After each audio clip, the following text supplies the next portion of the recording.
Hello, everybody. This is John Paval. I'm coming to you from the beautiful Swedish resort island of Sandhamn to give you a heads up about two excellent live stream symphony performances today, Friday, July 18th. One of them coming from Europe and one of them coming from down under in Brazil. So they're from different hemispheres, different sides of the equator, different continents, but they're both terrific concerts. And before I go any further with that, let me remind you, if you're watching this on Facebook, please like the video. If you're watching this on any of our other platforms, we ask you to not just like the video, but follow and or subscribe to Access Our Live. We're on YouTube, we're on X, we're on TikTok, we're on Instagram, we're on Threads, and we're on LinkedIn. And the reason we ask you to follow us is because we are trying to build a common audience for all of these other performing arts companies that we give you the live stream links for, because they can't promote each other and they're only promoting to their own markets. What we're trying to do is to create a larger global audience that all of them will benefit from. So also, if you are a performing artist or you are one of these performing arts companies and we invite you to collaborate with us and resend our videos out, we hope you will do so to help build a larger audience for all of the performing arts companies and artists who are live streaming these days, especially the ones doing it free of charge. So, having said that, now let me finally get to these two concerts that I want to tell you about. The first of them is today, Friday, July 18th.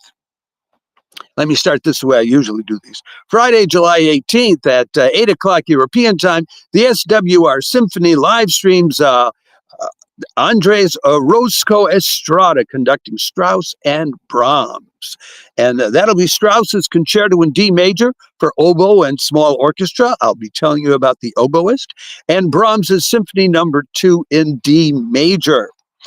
Before I get on to telling you about the oboist, let's talk about Andres Orozco-Estrada, the 47-year-old violinist and conductor, chief conductor of the Orchestra Sinfonica Nazionale della Rai, which is that Rai Italian orchestra, which is so talented.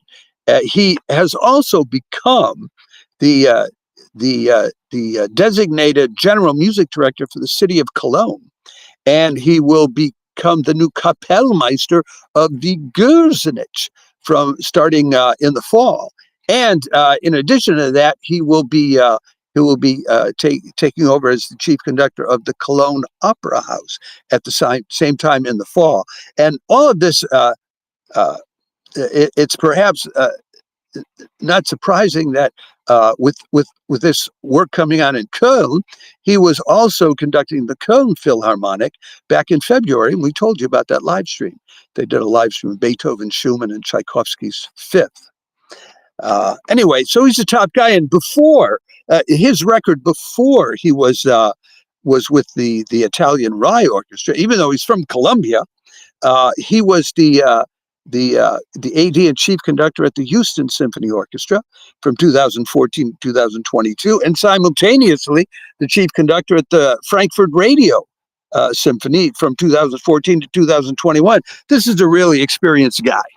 So, so who is the oboist? The oboist is one of these musician conductors that you can count on to really know what they're doing when they're working with another top conductor.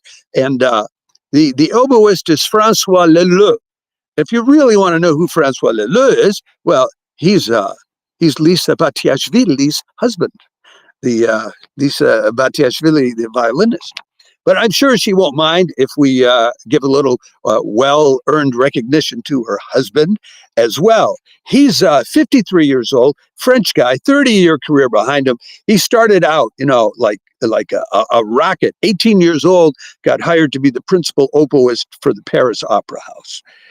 And then not long after that, became the principal oboist for the Bavarian Radio Orchestra. And it's just been onward and upward since then. He's played with all the top European and U.S. orchestras. He's also played with the Japan Philharmonic, Hungarian National Phil, et cetera, et cetera, et cetera. He's basically played with everybody. And as a conductor, he's the artistic director of the Potsdam Chamber Orchestra starting this year, starting in 2025. And he's a professor at the Munich Hochschule for Music and the Arts. So this is a great pairing. Two really accomplished guys. 8 o'clock this evening. I don't think you can go wrong with this live stream. And then if you wait about 5 hours later, you can enjoy this one and then take a little break, have dinner, whatever it is, or lunch if you're in the U.S. The Sao Paolo Symphony. Friday, July 18th, the Sao Paolo Symphony live streams Vasily Petrenko conducting Tchaikovsky and Shostakovich. And that will be Tchaikovsky's Piano Concerto No. 1 in B-flat minor, Opus 23, and Shostakovich's Symphony No. 14 in G minor, Opus 135. Vasily Petrenko has been the chief conductor of the Royal Phil in London since 2021. He's 49 years old. And this is his second concert that he's conducting with the Sao Paolo Symphony. A week ago, he was conducting them in Shostakovich's fourth. So he loves the Russians. I'm getting it. And, well, of course, Vasily Petrenko is a Russian-British conductor. And he had them doing Shostakovich's fourth and then a world premiere of another lovely piece in honor of Kaya Sariaho by the Brazilian composer Felipe Lara, although he's based in the U.S. now. Anyway, so the other thing you want to know about Vasily Petrenko, well, there's two things you want to know. First, no, he has no relationship to Kirill Petrenko of the Berlin Philharmonic. It's just they have a similar Russian name, that's all. He is from St. Petersburg, though he is Russian. An interesting thing about him is he was conducting one of the Russian state symphonies until 2022, and then he let go of it. And one would not be out of touch with reality for wondering if, well, the war breaks out and there was a cultural choice that had to be made because things really got severely divided for a while, and they still are to a certain extent. And he let go of his connection with the Russian orchestra in 2022 and is focused more on his work in Western Europe and now in Brazil and all of that. He also has done a lot of opera conducting, so he's got drama in him. He's conducted at Glyndebourne, the Paris Opera House, Zurich, Berlin, and the New York Met. So now, who's he? Now, here's the thing. He was also, for 15 years, he was the chief conductor and artistic director at the Royal Liverpool Philharmonic. And he was highly acclaimed for what he was able to do in Liverpool, which at some point in time, I think, was one of the European cultural cities named after that. But in any event, while he was there, he did, for Onyx Classics, recordings of Tchaikovsky's piano concertos No. 1 and 2. And number 1 is the one they're performing tonight. Now, who did he record them with? Well, with Simon, let me pronounce this correctly, Terpchesky, who is the piano soloist tonight with the Sao Paolo Symphony. So these two guys, they know each other. They know this piece intimately from having recorded it, because when they record these things, they take them to pieces and put them back together. And so these are two collaborators. And if you want to know more about Simon Terpchesky, he's Macedonian. He's had quite a career since about 2001 when he made his debut at Wigmore Hall, the august Wigmore Hall. And he's played with almost all the top U.S. orchestras except for the Detroit Symphony, which leaves me wondering, because that's my favorite. I'm from Detroit originally, but he also does things like make swings through the Far East, and he'll play with the Seoul played with the orchestra in Seoul and in South Korea, the Hong Kong Orchestra, Japan, and then the Sydney Symphony Orchestra and the New Zealand Symphony Orchestra. So this guy is a global talent that everybody wants to and likes working with, but he has a particular connection already with Vasily Petrenko with respect to this particular piece. So that should be a great concert as well.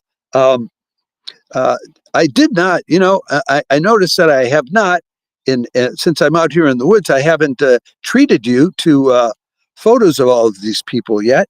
And let me do that so you can at least have a quick look at them.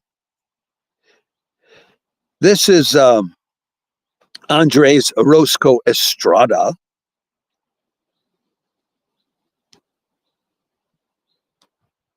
And I have a feeling that these photos are not going to work out all that well in terms of putting them up while I'm on my phone out here in the woods. So I'm going to leave it at that, folks. I'll leave that with you. Like I said, if you are not otherwise engaged this evening, either at 8 o'clock in the evening European time or at 8 o'clock in the evening Brazilian time, which will be, just to give you the other times, that Brazilian concert, it's 8 o'clock in the evening Brazilian time. That's 7 o'clock on the East Coast, 4 o'clock in the afternoon on the West Coast, 1 o'clock in the morning here in Europe, and 9 o'clock Saturday morning down under in Australia.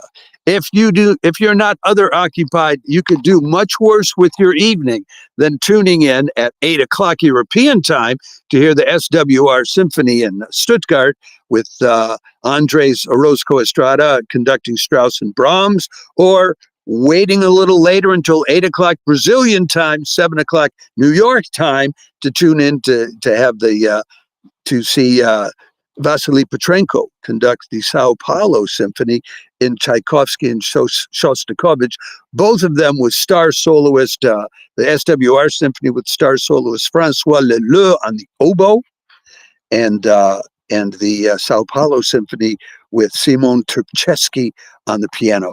It's a great evening. Both of these are free of charge, so I suggest to you check it out. And before I leave, let me remind you, if you're watching this on Facebook, please like the video. If you're watching this on any of our other platforms, don't just like the video, like us. Follow and or subscribe to Access Arts Live on YouTube, on X, TikTok, Instagram, Threads, and or LinkedIn. And we will continue to provide you with up to more than 1,000 live links to live streams of the performing arts in the coming year. And yes, Tiago Pinto, we agree with you about this conductor and his interpretation of Mozart's Jupiter. Both of these conductors, Andres Orozco-Estrada and Vasily Petrenko, these are top guys, and you're getting to enjoy them today free of charge. And thanks for the comment. I will probably be back tomorrow. One other thing I want to remind you of, there's this coming weekend is the last of the St. Mary's Perryville Sunday afternoon live streams until the end of August, when they'll come back. So if you favor those St. Mary's Perryville live streams, you surely want to tune in this Sunday. But we'll put up additional notices about that later. I should be back in town by tomorrow, and I'll be back at my desk and do some live streaming from there. Ciao for now, and thanks for tuning in.